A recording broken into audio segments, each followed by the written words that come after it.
Hi, I'm Rob Miletto. I'm a consultant ecologist, and today we're looking at another of the habitats for the Nature Recovery Habitat Mapping Project.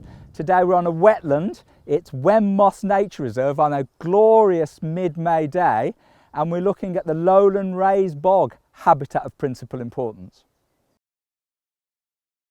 So lowland raised bogs are really a restricted habitat in Shropshire. You're mostly going to find them in the Wem and Wixle moss and Cadney moss area, and they're really distinctive because they've got lots of peat. You can see I've got some peat out of the soil here, and that can be quite deep, but I don't expect you to measure it. If you find peat on the surface and you're finding this hummocky terrain where you've got hummocks of various grasses and other vegetation and then pools of peaty water, you are probably on a piece of lowland raised bogs. But there are also indicator species that are indicative of them.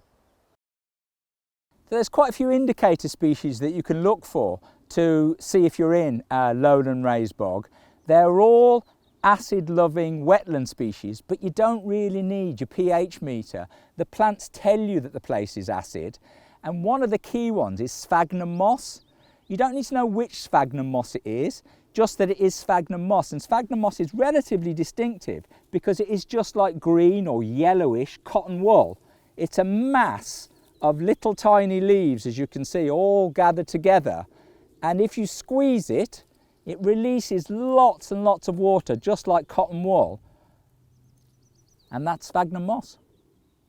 If you're a gardener, you may know sphagnum moss from hanging baskets. It's what you pack them with because it's very good at retaining water.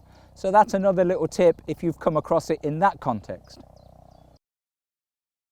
Another really good indicator and distinctive one as well of lowland raised bog habitat of principal importance is this lovely thing here, which is one of the cotton grasses. There are a number of species, but any cotton grass is a good indicator. It has these lovely, fluffy, flowery heads. Anytime from mid-May, where we are now, up until late July. Another good indicator of lowland raised bogs is a heather-like plant called Crossle Heath.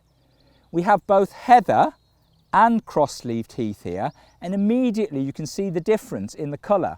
Heather tends to be a dark purple-red colour and brownish tinged, whereas this grey-green one directly behind it is Crossle Heath. You can also look at the leaves in close-up, and there's a difference there that we can see. So hopefully you should be able to see that some of the leaves come off at the same point at the stem and are in fours, so it's a cross shape around the stem.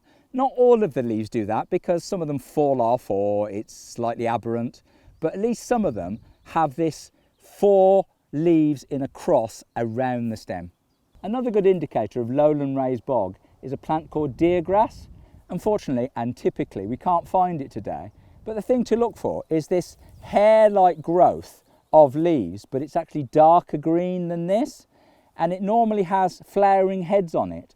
The heads are about 2 millimeters long and are black and yellow. The black is actually the flower itself, if you like, or the flowering head, but when the anthers come out, they're bright yellow, so you have this mix of black and yellow on top of this dark green grass-looking plant.